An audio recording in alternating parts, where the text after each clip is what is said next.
Aujourd'hui, petite vidéo sur les pompes à chaleur et principalement la pompe à chaleur RO.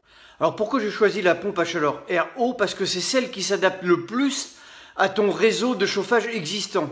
Alors globalement, comment fonctionne la pompe à chaleur? Eh bien en fait, elle capte les calories contenues dans l'air et les transforme en chaleur. Ensuite, cette chaleur va chauffer l'eau de ton installation de chauffage. Alors ce qui est intéressant avec ce genre de pompe, c'est qu'on peut avoir deux types d'émetteurs de chaleur, c'est-à-dire les radiateurs et les planchers chauffants. En plus, tu peux choisir ta pompe à chaleur suivant ton mode de chauffage, c'est-à-dire que tu sois en basse température, en haute température, tu n'as pas besoin de transformer ton installation. Tu peux avoir une pompe à chaleur pour basse température et une pompe à chaleur pour haute température.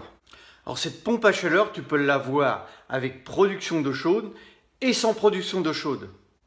Alors combien coûte cette pompe à chaleur avec sa main d'œuvre? Alors les deux prix que je vais te donner, ce sont des statistiques qui m'ont été fournies pour te donner un ordre d'idée.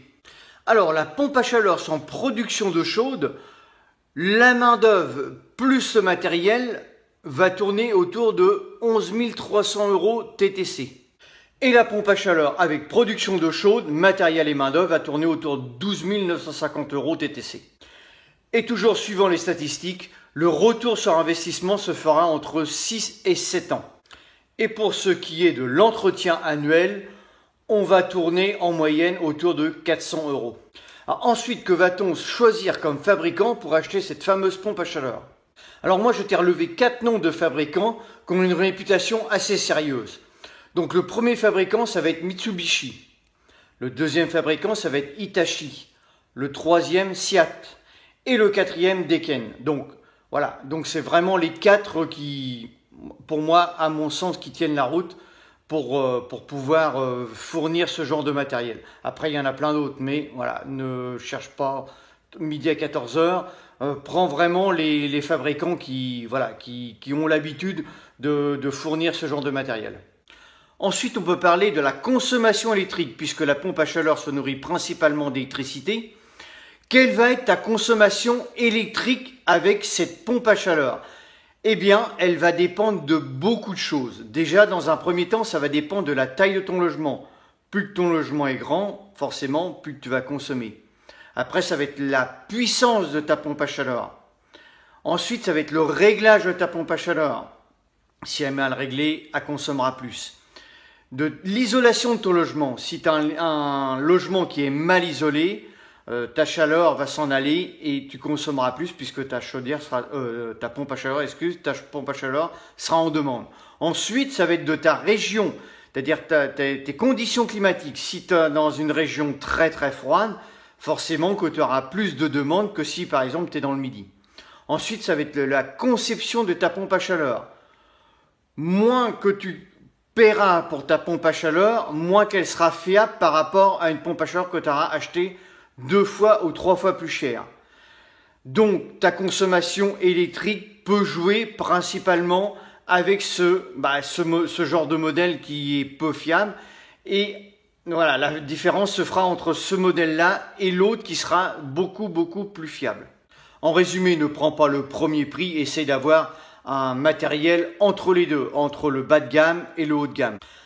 Alors, si tu veux avoir un petit peu plus de renseignements sur ce mode de chauffage, je vais te donner le nom d'un site, je te le mettrai en description en dessous. C'est quelleenergie.fr.